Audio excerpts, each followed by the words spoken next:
Everybody, there are a couple changes I want to make to these videos I'm making. The first one is that I want to encourage you all to whip out your sketchbooks, tablets, iPads, whatever you have to draw with me. That's all. I just want to make that little encouragement at the start of this video. The second one, before I get into drawing here, is that I want to slow down my speech. One of my big inspirations for continuing with videos like this is Bob Ross, obviously, the GOAT of content creation for art, but also someone like Mr. Rogers, who's very similar to him in the sense that they just hung out with a viewer, talked, they were soft-spoken, they were warm, they were welcoming, and I've always wanted to have that vibe here. I always kind of talk about deep topics and self-improvement, and I put a lot of pressure on myself. Yeah, we want to push for excellence, but you're watching me, and if you're here, I'm thankful that you're here. I just want to let you know I'm thankful that you're here watching, and let's get to drawing. So I did go in after the last video to sort of make a little bit of improvement to this sketch, where I felt that the pose of the torso and the shapes were not in really the right place. I wanted something with a little bit more dynamism. So we're gonna push her chest up a little bit and push the arch in the back a little bit more, push the pelvis out a little bit, just to get a little bit more dynamism in the pose. Because I think it does look fine as is, right? But it's a very, I don't know. Should I leave it as is? It's very relaxed. So I'm just thinking about, do I want to push things out a little bit more? Because if I bring this here, let's see. Maybe the red correction is a little bit too much. I'm gonna find a nice compromise here.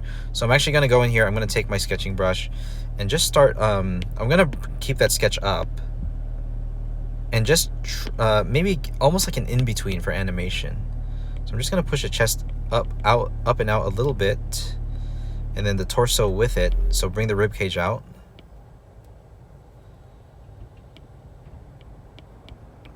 Just freely using my eraser for this and pushing this inward a little bit. And I still haven't really decided on what the clothes are. But I do want to finish this somewhat quickly, so I think we're just going to try to get that flow going. I don't want to think too much, I want to be able to talk and relax with you guys, but we got to build that flow. And there are things, I feel like I'm at a point in this drawing where I can kind of let my brain relax a little bit. Don't think too much, but in order to do that, I need to get everything in the right spot. So here, yeah, we pushed it up a little bit, not too much, and we got the shape of the hips and the chest like a little bit more dynamic. That was a slight adjustment. Thinking about silhouette here. And thinking more about silhouette, I want to get the sleeves in place and the little tassels of the cape in place. I want to push this shoulder pad a little bit higher. Once we get the silhouette in, even without really knowing all the forms of the piece, I do want to do that thing that I learned from this figure drawing teacher. I get emails from him on random tips. And in one of the last ones, he said, the two things that can really speed up your figure drawing, make it more efficient, is one, getting the gesture in, and then two, using a 2-value scale and establishing shadows. So how does the cape look? I don't really want it to look like I remember she was looking witchy. I wanted her to look more magey than witchy. So just I guess a solid cape. So something like that.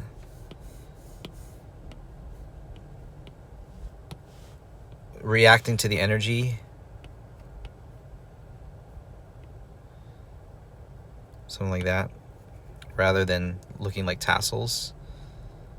But maybe we can like get creative. No, I think just standard cape is fine. There's the classic, not classic, the whole what do you call it, over design aspect which you see in games like what do you call that, Genshin Impact. I really do like the art style of this new game called AFK Arena, but I haven't really taken a look at the artwork very much. I would like to see it because I remember from what I've seen it looks quite appealing. So but I don't know if I have time to study that really. We'll just try to absorb what I saw before and just try to accomplish it. Okay, so now I want to take a look at the outfits in the reference again. Yeah, I think I definitely made a little bit of improvement there.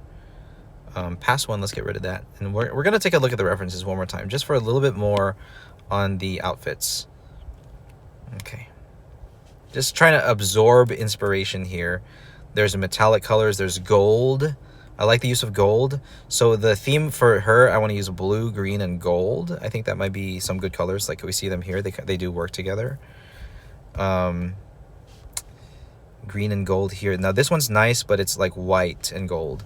But gold seems to be a color that fits elves. And these elves almost all have blonde hair, but this one has brown hair, and she has brown red hair. So it kind of has elements of both, where it's kind of fading into like a reddish blonde. So hopefully the colors work together. But we'll do value scale first. So yeah, you know what? I think the shapes are here. I don't know what I'm going to add to the costume, but I think the shapes are there. So we're going to go ahead and do a value scale. And I don't know if I should do it on another layer or if I should just do it straight into the sketch. I think I'll just do it straight into the sketch. So I'm just going to take a big brush here and just start getting some value in there. Do I want to use a pure black? No, I think I'll use like a grayish color. Or should I use black and just really try to play with the pressure sensitivity? Now I'm noticing these, if I do multiple strokes, they don't blend the way that I like. So let's try the round brush instead. Does it stack the way that I like? No, it doesn't.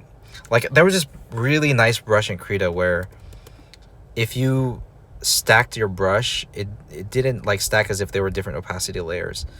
I think I need to improve my color brush, and I don't have time right now just to search for the better one, but let's try this actually. Marker roll. See, this blends the way I like actually, because it's like not stacking the opacity. Like let's try using a gray here. Yeah, it's that type of blending is better. So maybe here in the inking brushes there might be something that's more kind of suitable to the way that I like inking. Or maybe I can take a look at the brush properties here. Let's just do it while we're recording. What is it about the flow? And it's flow and opacity that I'm looking at. Taper, pressure, max. What does that mean? Opacity. Pressure, taper is from top to bottom. Shape, grain, rendering. Color dynamics. What the heck are these? Charge, pool, attack, grade, blur. Are those painting terms? Color dynamics. Size and opacity.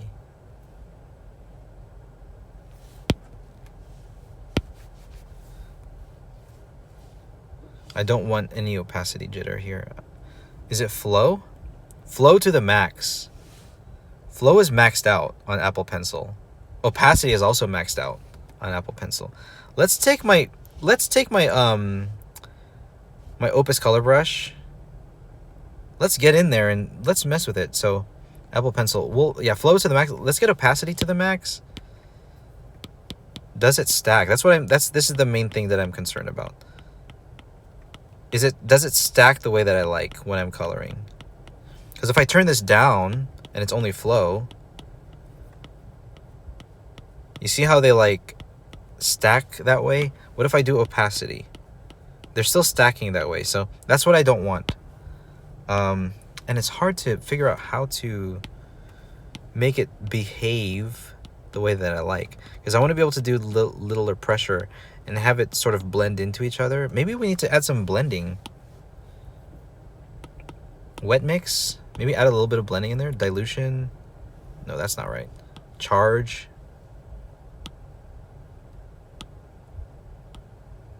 What is charge?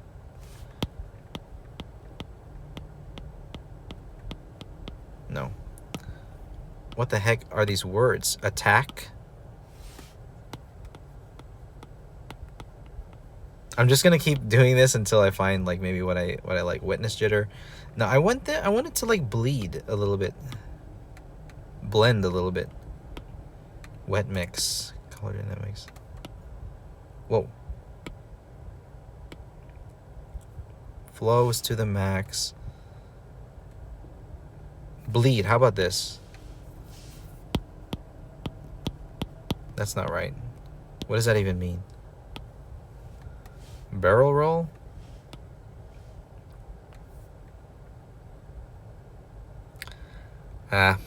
We gotta find another color brush, or we gotta refine this one. But I'm just gonna work with it for now because I don't like the way it blends. Because the way it blends right now, I have to like switch colors. So we're just gonna use like a middle gray here. You know what we'll do? We'll stay with black, and we'll do it like that, where we kind of hatch it in, rather than like paint it in. I think that makes more sense for now. Just hatch it like that, and we'll just use a 2-value scale, and just sort of establish where the colors would be. This is anime style right here, and where I kind of just line it in, and then shade it in like that.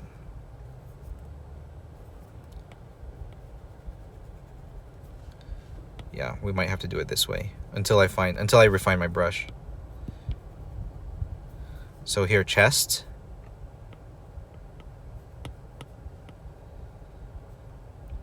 This depends on like the flow of the shirt, I guess. Might use my eraser a little bit. Is that also? Yeah, it's also an opus color. Maybe it's smudging. Hold on, let's go black. I don't really use a smudge tool much, but maybe we can do that here as we're doing some shading.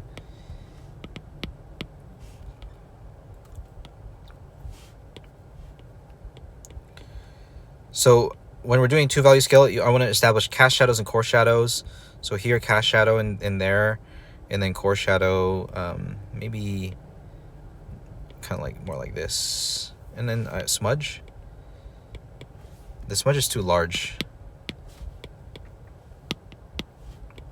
but I want the core shadow to be more clear. Oh, that's nice. Yeah, that works. So let's erase that and sort of get the flow of this. I think this is starting to work, but I don't have any gold, like not lace, but like metallic embellishments here. A brooch. Let's figure this out. Some kind of necklace. That's nice. Because she had one in her picture. But maybe in here when we get to the belt. I don't want this to look like an apron. Maybe some design elements like this, where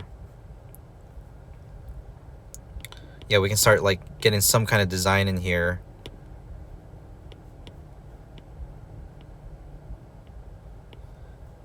Okay, yeah, just keep it symmetrical too, and make sure I have that center line in there.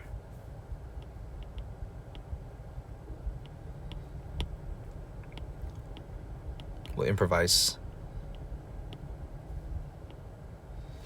And then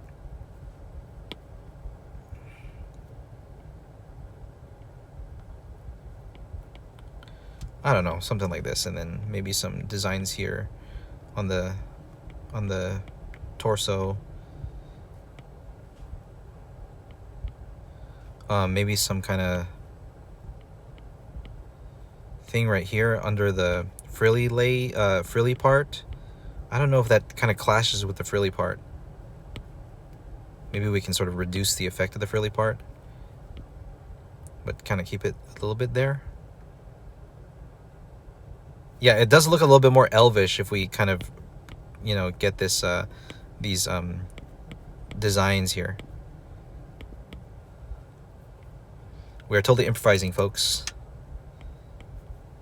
Let's get a little tassels on the side here. That might be nice.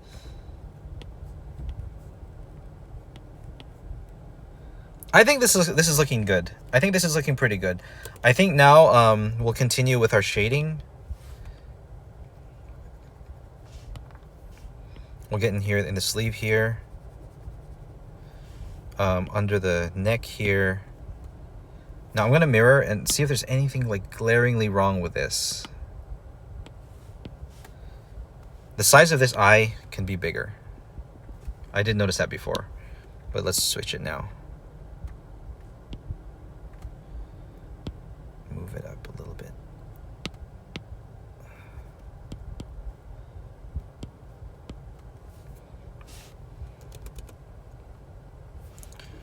Now, yeah, the elements of the lower body and upper body kind of look they're in a better spot, but I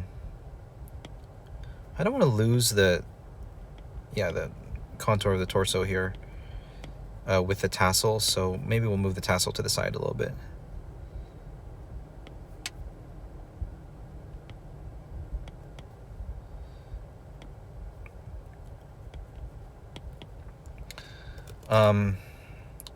Now this leg, what texture do we want that to be? Is that like pants, tights?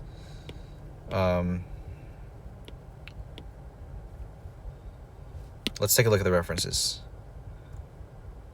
Now this one is showing a lot of leg, but this one is showing a little bit less. And then the other ones here, it's sort of like has that pattern, almost like an armor pattern. Okay, let's think of that.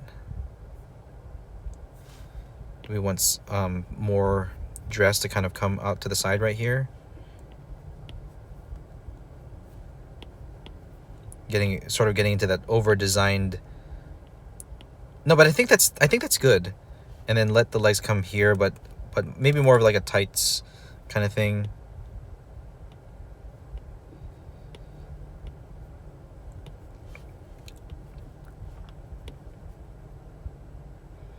Let's find the leg.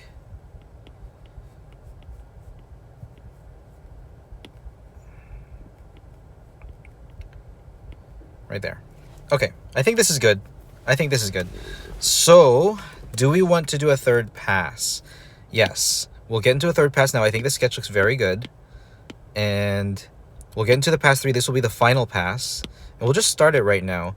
Now, the debate right now is, do I want to use the Opus color brush, or do I want to start with my inking brush? My inking brush looks like this. Let's see. Where's Opus Inker? Right there. That's the brush that I made. Let's make it bigger. I like it. Okay, let's go with it.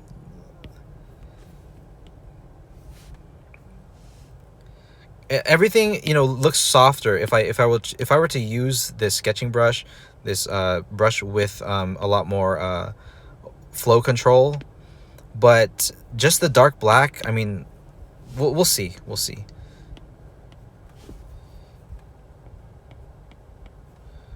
Because we're getting to that anime look,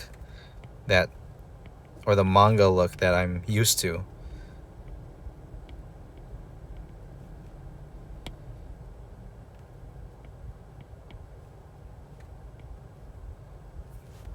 But you know what? I can really make it look a lot more professional. You know what we'll do? I want to make this look more professional. Let's use a thinner line here.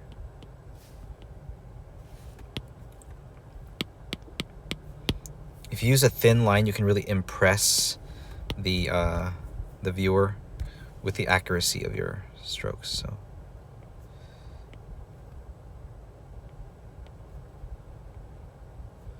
Let's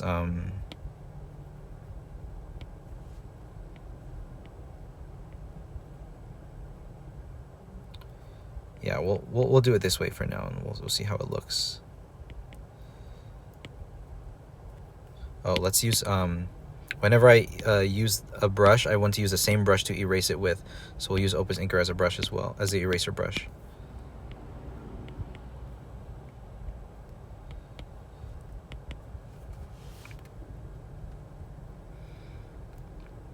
Now, does this look worse or better than the other brush?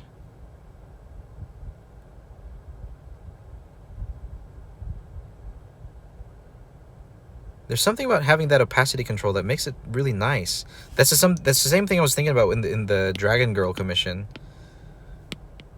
Like, am I limiting myself too much by using a solid black inking brush as if I'm inking a comic? Do I want all my commissions to look like a comic book? These are open-ended questions. Now, I need to scoot back a little bit to make sure I have the full reach of my arm, because it's messing with my strokes that I'm not able to get that full reach. Okay. Yeah, you know what? I really need to remember to scoot back so that I have, I can reach my arm out and get better strokes.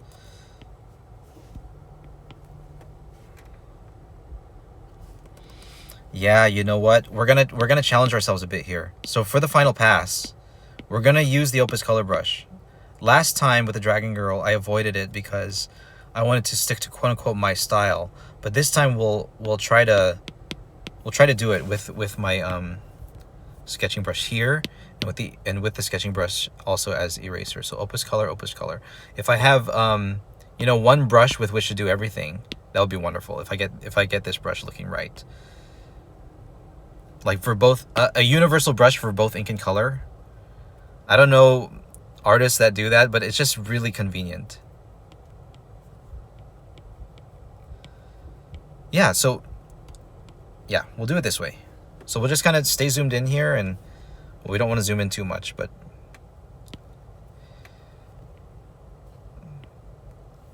and then we'll start, you know, finding the details as we go over the sketch. So this is inking now. This feels like inking.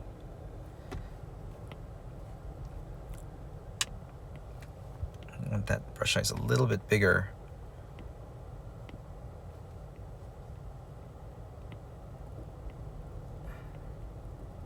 And we have to keep it loose. We can't decide that we're just gonna get the strokes right off the bat every single time. So we're gonna freely use the eraser and just work with the opacity of the brush, and discover the drawing. Now, this might make it take long, but if the result is better, then it's going to be worth it.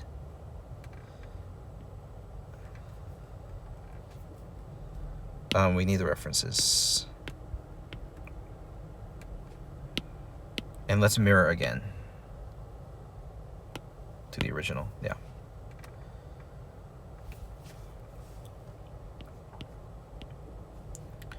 Might want to use a larger brush here for the eyelashes. Get everything in the right spot. Now this is where I really think it will benefit to have this more adaptable brush, because the eyes, there's not so much you can do with like a dark outline if you're not zoomed in. You know, you get these animation style eyes, which are just exceedingly simple. But, you know, if I want to do illustrations, then I can put a little bit more effort into the eyes. And thinking about all this, you know, still wanting to save time, still wanting to finish this in like 4 or 5 time periods. We're in our 3rd time period now. So I'm thinking I want to get this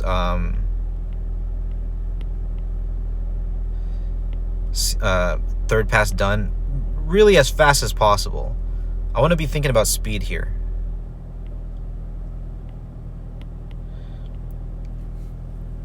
All the while just making sure I'm like trying my best to, you know, utilize this brush.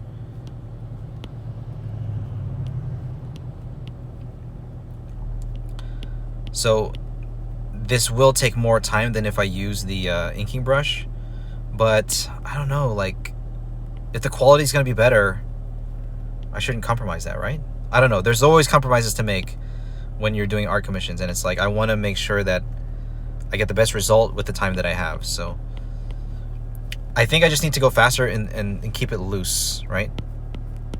Let's keep things a little bit more loose as we do our strokes. I want to end this video because, you know, I'm running out of time, but I also want to, like, I'm starting to feel some kind of flow going. So I want to just kind of let that carry over into the next time I record. So I'm going to find a good brush size and keep it loose.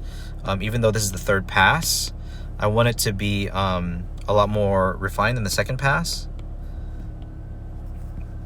And, you know, stay zoomed in a little bit and just discover, refine. We're going to compare that to the one below.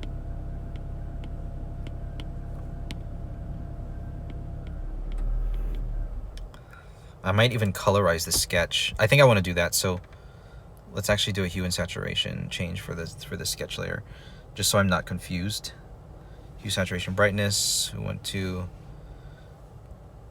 can I colorize it? How do I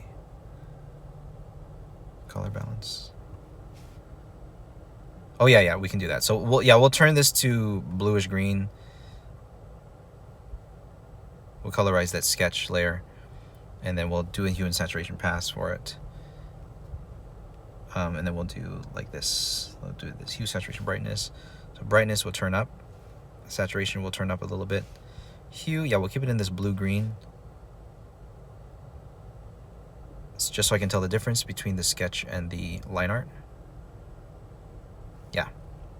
Okay, so we'll go back here. And we'll keep it loose.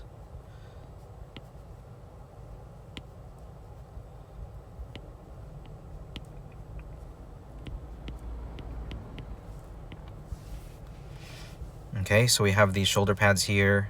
I didn't really establish the shapes, but we'll just kind of improvise it. Double layer.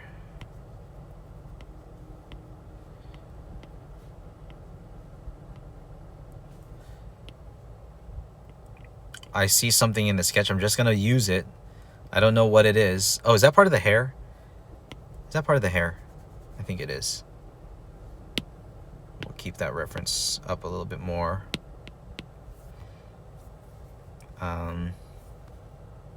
Yeah, her hair was kind of flowing in front.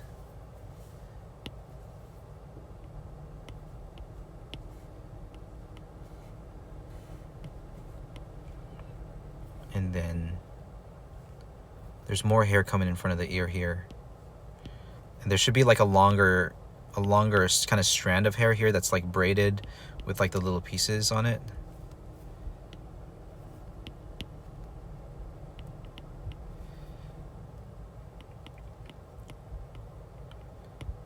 Something like that, and more pieces on the hair here. Yeah, I think this is a good flow. We'll stop here for now, because I'm running out of time. But I will talk to you guys in the next video. Again, there was a lot of just concentrating on the process in this video, but I'm gonna keep time and let myself figure out how much time more I want to spend on this one, because I think we got a good flow. We get this line done. We get the shades in, get the colors in. So I'll talk to you guys later. God bless. Bye bye.